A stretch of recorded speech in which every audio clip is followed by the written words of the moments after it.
Hello student, now the next topic, next chemical properties is reaction with PCl3 phosphorus trichloride, PCl5 phosphorus pentachloride और SOCl2 this is thionyl chloride is very important. Last वाला is very important. तो देखो simply क्या करना है, carboxylic acid पर PCl3 का reaction कराओगे, 3 मॉलिक्यूल्स लेना है. अगर PCl3 है तो 3 लेना है. तो सिंपल क्या होगा, इस OH को रिप्लेस करके यहाँ पे Cl आ जाएगा और 3 मॉलिक्यूल से और क्या बनेगा. देखो Cl यहाँ पे आया तो एक P बचा और यहाँ से कितने Cl तो तीनों आ गए. यहाँ पर एक P बचा, 3 हाइड्रोजन, 3 ऑक्सीजन और 1 फॉस्फोरस. तो क्या बन रहा है H3PO3. इसको बोलते हैं फॉस्फोरिक एसिड. PCl5 है, देखो OH को रिप्लेस करेगा Cl, तो एक Cl यहाँ आ गया. यहाँ बचा, क्या बचा यहाँ पर, देखो यहाँ पे 4 Cl बचे, एक Cl तो यहाँ पे आ गया, 4 Cl बचे. तो देखो क्या होगा, अब यहाँ से एक PO और 3 Cl3 यहाँ निकला और एक H और एक Cl, हाइड्रोक्लोरिक एसिड. देखो इन दोनों रिएक्शन में लिक्विड बन रहा है पहले में, दूसरे में लिक्विड और गैस. लेकिन तीसरे में थायोनिल क्लोराइड में देखो ये सिंपली इसको रिप्लेस करेगा Cl में, यहाँ से बना SO2 और HCl. देखो इन दोनों में ये दोनों गैस है, इसका मतलब ये क्या हो रहा है, बहुत ही अच्छा बन रहा है. यानी इसका प्यूरिफिकेशन क्या होगा, ज्यादा होगा. इसकी परसेंटेज क्या होगी, एसिल क्लोराइड की परसेंटेज क्या होगी, ज्यादा होगी, क्योंकि इन दोनों में लिक्विड और गैस बन रहा है, इसमें लिक्विड बन रहा है. यानी ये मॉलिक्यूल तो इसमें रह जाएंगे, जिसके कारण से इसके अंदर इम्प्यूरिटीज बनेगी. लेकिन इन दोनों में गैस है या इजिली बाहर निकल जाएंगे और सिर्फ क्या बचेगा हमारा एसिल क्लोराइड. तो देखो ये गुड मेथड है. क्लियर. अब देखो इसी का मैकेनिज्म समझो. ये इसका मैकेनिज्म पूछता, ऊपर के नहीं पूछता. सीधा याद रखो कि एग्जाम में अगर OH है और यहाँ पे कोई भी PCl3 या PCl5 है तो OH को रिप्लेस करके यहाँ पे Cl जोड़ देना. इसमें भी वही है, इसमें भी वही है. मैकेनिज्म देखो क्या है, SOCl2 का स्ट्रक्चर ऐसा होता है, H डबल बॉन्ड हो Cl. तो देखो सबसे पहले क्या होगा, इन दोनों में मोर इलेक्ट्रोनेगेटिव कौन सा, ऑक्सीजन. ये इलेक्ट्रॉन लेके निकला तो इसके ऊपर पार्शियल पॉजिटिव, ऑक्सीजन के पास लोन पेयर इसने अटैक किया. देखो ध्यान से, RC डबल बॉन्ड हो, O के पास H है, तब O ने इलेक्ट्रॉन दिया तो इसके ऊपर पॉजिटिव. और इधर देखो क्या हो गया, S, और इसने अपने इलेक्ट्रॉन इधर डिस्ट्रीब्यूट किया तो इधर डबल बॉन्ड इधर गया ना, एक इलेक्ट्रॉन इसने खींचा तो इसके ऊपर नेगेटिव. अब देखो Cl क्या है, गुड लिविंग ग्रुप है, तो ये इलेक्ट्रॉन फिर से अपना डिस्ट्रीब्यूट करेगा, बैक बॉन्डिंग करेगा, तो यहाँ फिर से डबल बॉन्ड का फॉर्मेशन होगा. देखो ठीक है. अब ध्यान दो, अब यहाँ से एक Cl निकल गया. ठीक है, Cl निकला. अभी देखो Cl निकला, वो भी है सॉल्यूशन के अंदर. जैसे Cl निकला तो इस Cl को मैंने इस Cl को इधर शिफ्ट कर दिया. अब देखो ये बैक बॉन्डिंग हुआ तो यहाँ फिर से डबल बॉन्ड, वही चीज है, सेम बाकी फॉर्मूला वही. अब देखो ये H प्लस, अब ऑक्सीजन अपने ऊपर तो प्लस चार्ज एक्सेप्ट नहीं करता, अनस्टेबिलिटी शो कर रहा, तो ये हाइड्रोजन से एक इलेक्ट्रॉन लेके अपने आप को बैलेंस करेगा. और ये H प्लस जो Cl यहाँ से निकला था उसके साथ क्या होगा, इजिली HCl बना देगा. अब HCl क्या करेगा, सॉल्यूशन के अंदर H प्लस और Cl माइनस बराबर बना रहा है. देखो ध्यान से समझना भागे. अब क्या हुआ, जैसे ये बाहर निकला, देखो HCl के फॉर्म में बाहर निकला तो कंपाउंड कुछ ऐसा बन गया. अब देखो जो Cl बाहर निकला था वही Cl फिर से क्या होगा, ये HCl तो बना रहा है, फिर से क्या करेगा, ये HCl फिर से अपने आयंस में कन्वर्ट होगा. अब ये Cl माइनस, ध्यान से समझना, ये Cl माइनस और H प्लस यहाँ से HCl बना रहा था. अब ये HCl फिर से कन्वर्ट हुआ H और H प्लस और Cl माइनस. अब ये Cl माइनस आकर फिर से अटैक करेगा.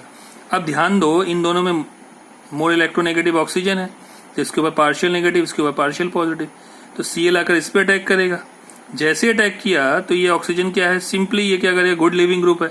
ये पूरा ग्रुप जो है SO2Cl गुड लिविंग ग्रुप है, ये बाहर इलेक्ट्रॉन लेके बाहर निकल जाएगा. तो देखो Cl ने आके अटैक किया तो ये बन गया आपका फॉर्मूला वही. देखो RC डबल बॉन्ड और Cl. अब देखो आगे का प्रोसेस देखो, अब O माइनस, इसने इलेक्ट्रॉन निकला तो इसके ऊपर O माइनस. अब ध्यान दो, ऑक्सीजन अपना एक इलेक्ट्रॉन यहाँ डिस्ट्रीब्यूट कर रहा है, तो यहाँ पे क्या गया, डबल बॉन्ड. Cl क्या करेगा, एक इजिली इलेक्ट्रॉन लेके निकला. अब देखो यहाँ पे Cl ने अटैक किया तो H प्लस भी है, ये H प्लस आकर इससे रिएक्ट करके SO2 और HCl. देखो दोनों रिएक्शन में SO2 और HCl बन रहा था, इसमें भी SO2 HCl और ये. क्लियर है, अच्छा मैकेनिज्म. अब देखो नेक्स्ट है रिएक्शन विद अमोनिया. अमोनिया के साथ रिएक्शन होगा तो पहले बनेगा एक पूरा ये ऐड हो जाएगा इसमें. तो देखो CH3COONH4, इसको अमोनियम एसिडेट बोलते हैं. जैसे ही हीट कराओगे तो ये देखो यहाँ से 2 हाइड्रोजन और 1 ऑक्सीजन वाटर निकल जाएगा और बन जाएगा एसिड अमाइड. इसको एसिटामाइड भी बोलते हैं. सिंपली अगर एग्जाम में ऐसे दिया है तो आप डायरेक्टली समझ जाना। पहले क्या बनेगा, C6H5COONH4, फिर हीट होगा तो वाटर बाहर निकल जाएगा। अब इसका मैकेनिज्म देखो, नाइट्रोजन के पास लोन पेयर होता है तो ये सीधे अटैक करेगा। You know very well this is partial positive partial negative. जैसे इस पे अटैक किया तो ऑक्सीजन अपना इलेक्ट्रॉन लेके ऊपर जाएगा। देखो अब इसको मैं जैसे ही नाइट्रोजन ने अपने इलेक्ट्रॉन दी तो नाइट्रोजन के ऊपर पॉजिटिव, देखो NH2 और H को मैंने ऐसे लिखा है। अब देखो इसमें हाइड्रोजन का ट्रांसफर होता है, प्रोटॉन ट्रांसफर बोलते हैं। तो देखो ये तो स्ट्रक्चर ऐसा बना। अब ये क्या करेगा, NH2 का जो एक H है, NH3 का एक H है, वो इस ऑक्सीजन की तरफ मूव करेगा। क्यों? क्योंकि ऑक्सीजन के पास क्या है, लोन पेयर ऑफ इलेक्ट्रॉन। तो जैसे देखो अटैक किया तो देखो NH2 तो अपना भाई इससे इलेक्ट्रॉन लेकर अपने आप को, भाई नाइट्रोजन तो अपने ऊपर पॉजिटिव चार्ज एक्सेप्ट नहीं करेगा ना, वो तो अपने ऊपर नेगेटिव चार्ज एक्सेप्ट कर सकता है।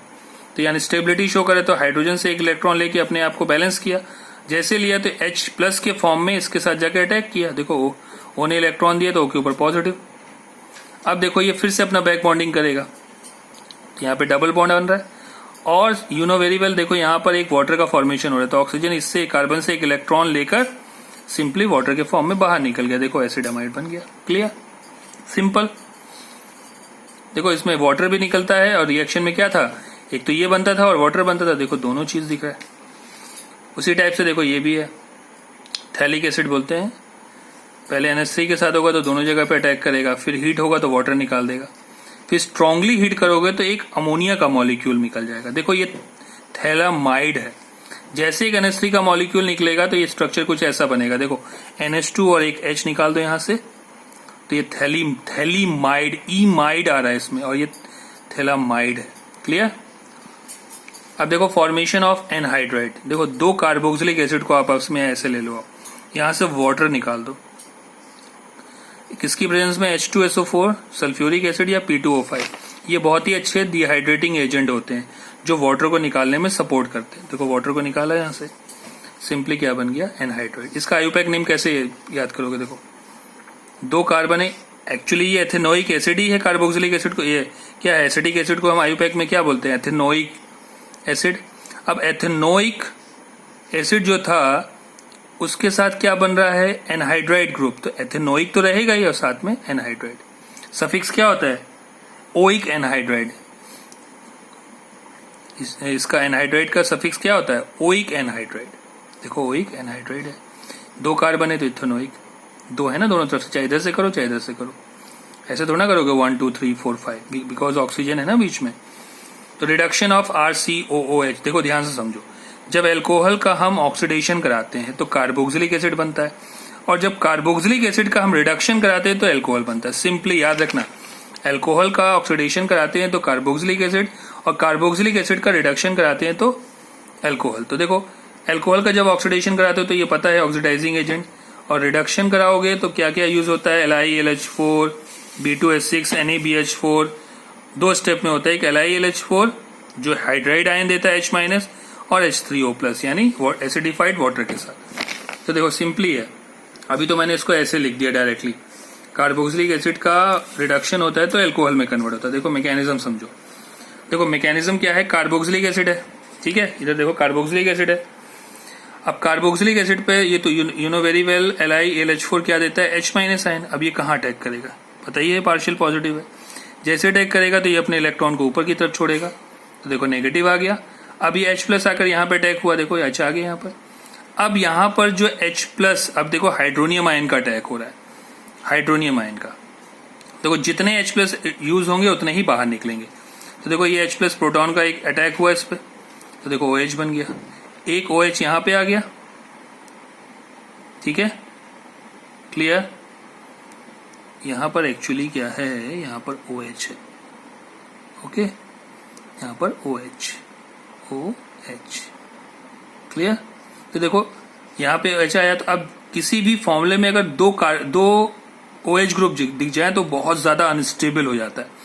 तो सिंपली क्या करेगा, यहाँ से एक वाटर का मॉलिक्यूल निकाल देगा। जैसे ही वाटर का मॉलिक्यूल निकला, देखो क्या बन गया, एल्डिहाइड।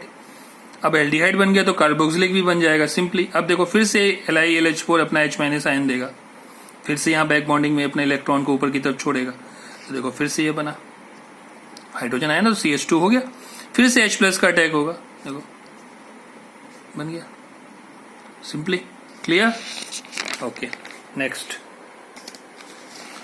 देखो, नेक्स्ट क्या है, डीकार्बोक्सिलेशन। ये ऑलरेडी 11 में पढ़ चुके हो आप लोग, किसमें, हाइड्रोकार्बन वाले चैप्टर में। तो देखो सिंपली क्या होता है, रिमूवल ऑफ CO2। तो रिमूवल ऑफ CO2 क्या होता है, डीकार्बोक्सिलेशन। ठीक है, अब देखो क्या करना है इसमें, रिमूवल ऑफ CO2 में सिंपली पता है कि इसमें से CO2 निकल गया तो एक RH यानी एल्केन का फॉर्मेशन होता है।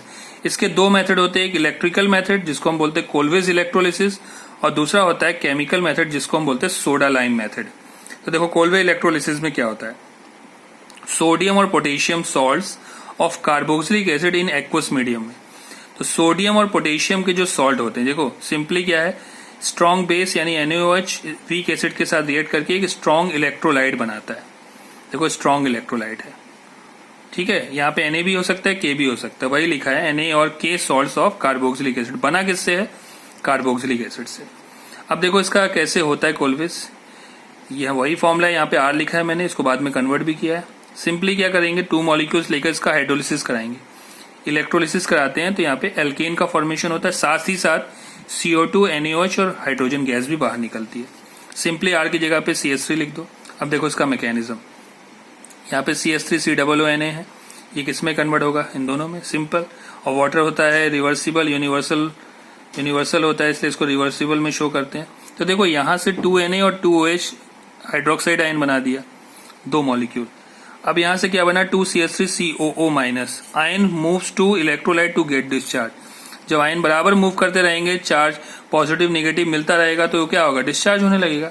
देखो एट एनोड पे क्या हो रहा है, एनोड क्या होता है, पॉजिटिव, तो उस पर कौन सा आएगा, नेगेटिव वाला। तो देखो नेगेटिव वाला आ रहा है, ये अपने 2 इलेक्ट्रॉन दे रहा है, तो देखो यहाँ फ्री रेडिकल का फॉर्मेशन हो रहा है। सिंपली भाई 2 मॉलिक्यूल है ना, तो इन दोनों के बीच में क्या है, एक इलेक्ट्रॉन इधर चला जाएगा, एक इलेक्ट्रॉन इधर, तो 2 इलेक्ट्रॉन बाहर निकले और इसमें फ्री रेडिकल बना। अब देखो फ्री रेडिकल बना, ध्यान से समझना, दोनों कार्बन है, तो ये अपना एक इलेक्ट्रॉन लेके निकला, तो 2 मॉलिक्यूल के ऊपर फ्री रेडिकल आ गया, और ये अपना एक इलेक्ट्रॉन इधर निकला, तो ये फ्री रेडिकल मिलकर क्या बना दिया, डबल बॉन्ड CO2।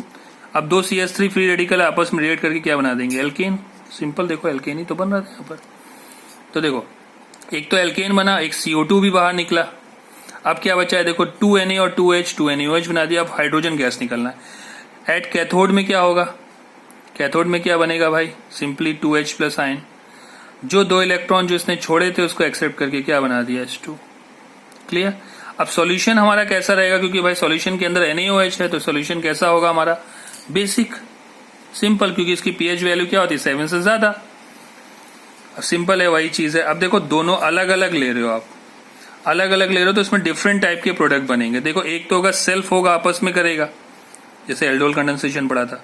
एक तो ये आपस में करेगा तो CH3 यानी ईथेन बना देगा। एक बार ये करेगा तो C4H10 यानी ब्यूटेन बनाएगा, और एक बार क्रॉस होगा तो C3H8 बनाएगा। देखो तीनों लिखा है मैंने। उसी टाइप से और भी रिएक्शन है, COONA, ये आपस में रिएक्ट करके देखो 2 मॉलिक्यूल है तो बिस साइक्लोहेक्सेन बना देगा। ये ऐड हो रहा है वाटर मॉलिक्यूल, ठीक है, 2 मॉलिक्यूल्स ऐड होते हैं, पीछे बताया सब में। ये भी वही है, देखो साइक्लोहेक्सेन बनाएगा। इंट्रामॉलिक्यूलर आपस में हो रहा है, एक ही मॉलिक्यूल में है तो इंट्रामॉलिक्यूलर बोलते हैं। एक ही मॉलिक्यूल के अंदर 2 COONA है तो उसको इंट्रामॉलिक्यूलर इलेक्ट्रोलिसिस बोलते हैं। ये बना देगा एल्केन। देखो CO2 Na2CO3 निकलता है ना इसमें, देखो NaOH निकलता है, तो करके देखो अब 2 मॉलिक्यूल CO2 को निकलेंगे, 2 Na है, 2 मॉलिक्यूल्स वाटर NaOH बना देगा, हाइड्रोजन गैस निकालेगा और एल्केन का फॉर्मेशन हो जाएगा साइक्लो का। सेम वही है, ये भी एल्कीन होगा तो एल्कीन में क्या लोगे आप, देखो यहां पर एल्केन में आपने क्या लिया था, ये लिया था। एल्कीन में आप लोगे डाइसोडियम सक्सीनेट, तो ईथीन बनेगा।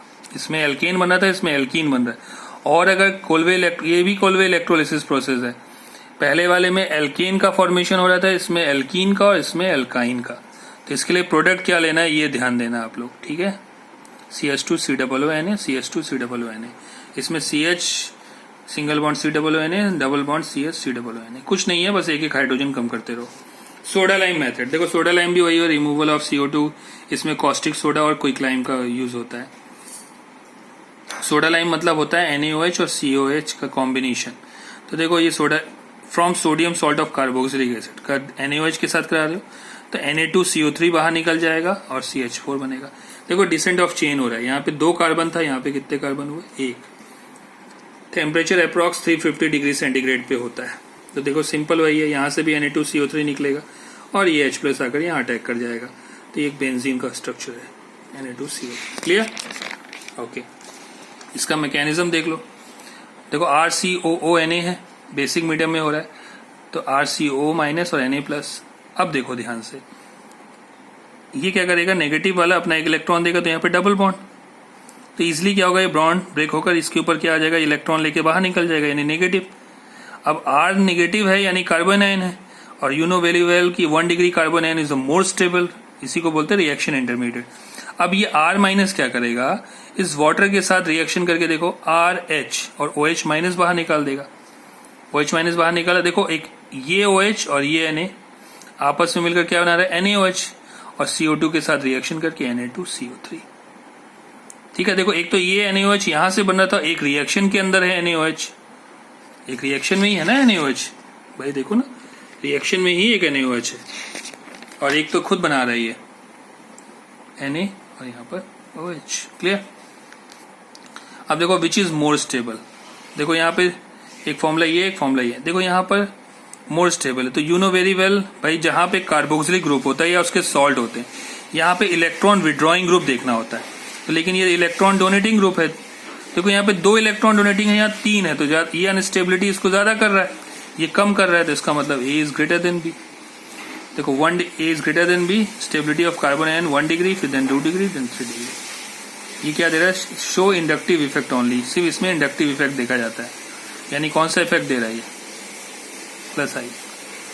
उसी टाइप से दूसरा वाला देखो, यहाँ पे इलेक्ट्रॉन विड्रॉइंग ग्रुप है, ये ज्यादा अच्छा है, ये इलेक्ट्रॉन डोनेटिंग है तो ये कम अच्छा है, तो सबसे ज्यादा होगा B।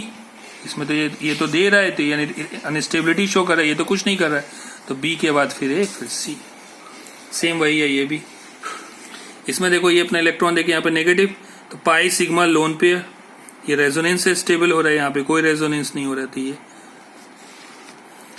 ये वाला देखो आप, इसमें नेगेटिव है, यहाँ पे कोई रेजोनेंस नहीं है, यहाँ पे देखो पाई सिग्मा लोन पेयर है, यहाँ पे पाई सिग्मा पाई भी और पाई सिग्मा लोन पेयर, तो ये बहुत अच्छा कॉन्जुगेशन हो रहा है, एरोमेटिक कंपाउंड है, तो सबसे ज्यादा C, फिर B, फिर A। देखो उसके बाद वेरी इंपॉर्टेंट रिएक्शन, हेल वोल्हार्ड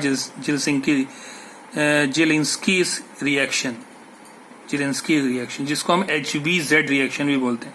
इसमें क्या होता है, हेलोजिनेशन ऑफ RCOOH। ध्यान से समझना, देखो जहां पर भी कार्बोक्सिलिक ग्रुप है उसके बगल वाले कार्बन पे हाइड्रोजन जरूर होना चाहिए, अगर हाइड्रोजन नहीं है इसका मतलब वो ये रिएक्शन नहीं देगा।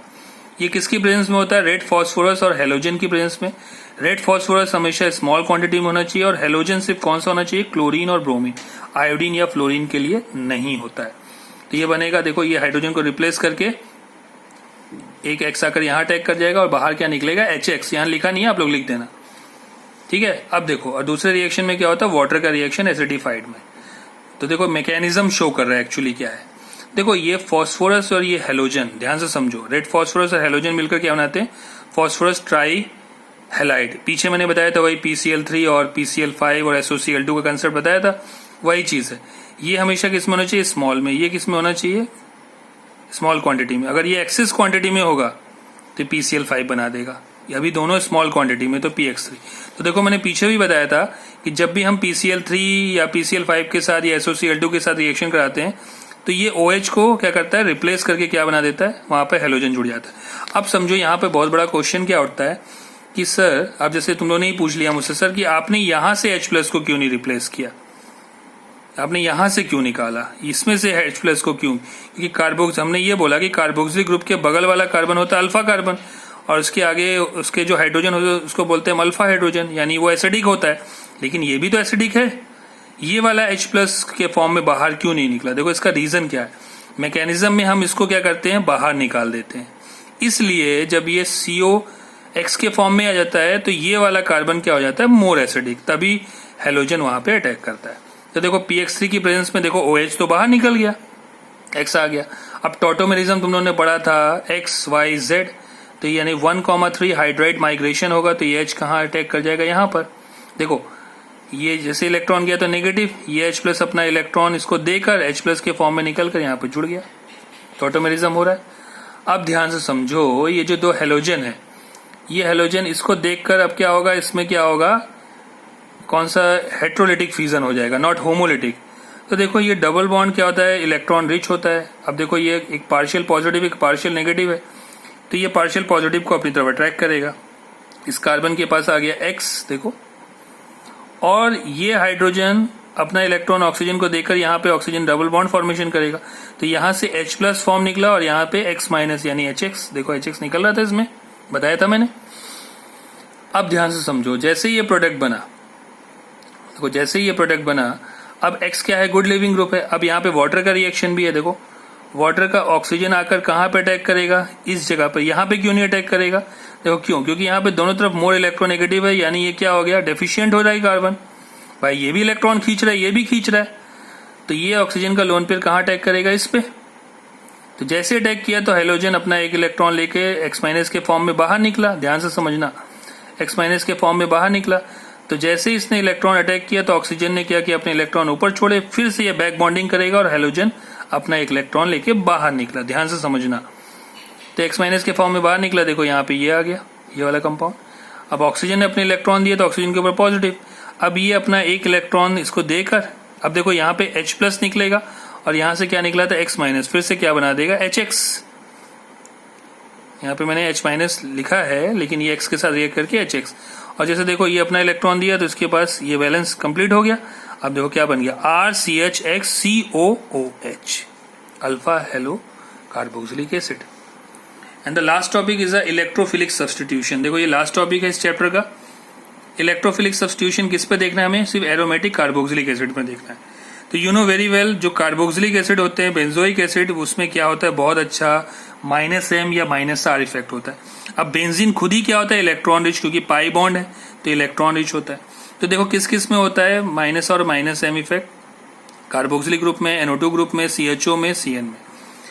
तो ये क्या करते हैं भाई, ये कार्बोक्सिलिक है यानी ये क्या है, डीएक्टिवेटिंग ग्रुप है।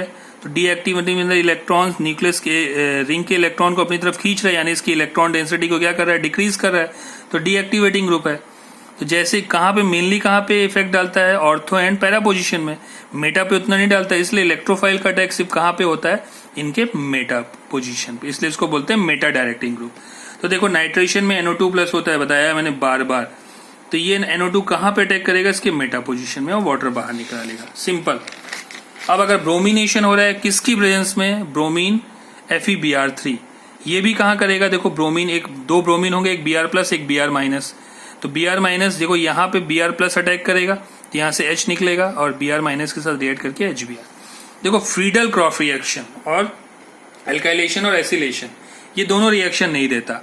देखो फ्रीडल क्रॉफ्ट रिएक्शन में एल्काइलेशन और एसिलेशन ये नहीं देता। अब इसका रीजन समझो, बहुत इंपॉर्टेंट रीजन है।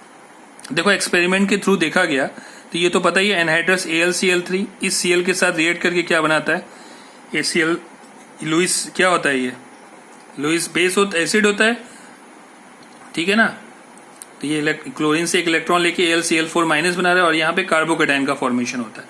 अब देखा गया बाय एक्सपेरिमेंट कि ये CH3 जो इलेक्ट्रोफाइल है इलेक्ट्रोफाइल, ये इस मेटा पोजीशन में ना अटैक करके सीधा यहाँ पे अटैक करने लगता है।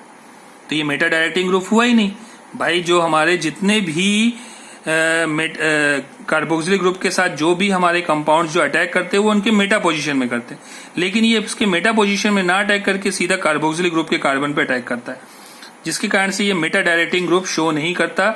इसलिए फ्रीडल क्रॉफ एल्काइलेशन और एसिलेशन कार्बोक्सिलिक ग्रुप के लिए पॉसिबल नहीं है।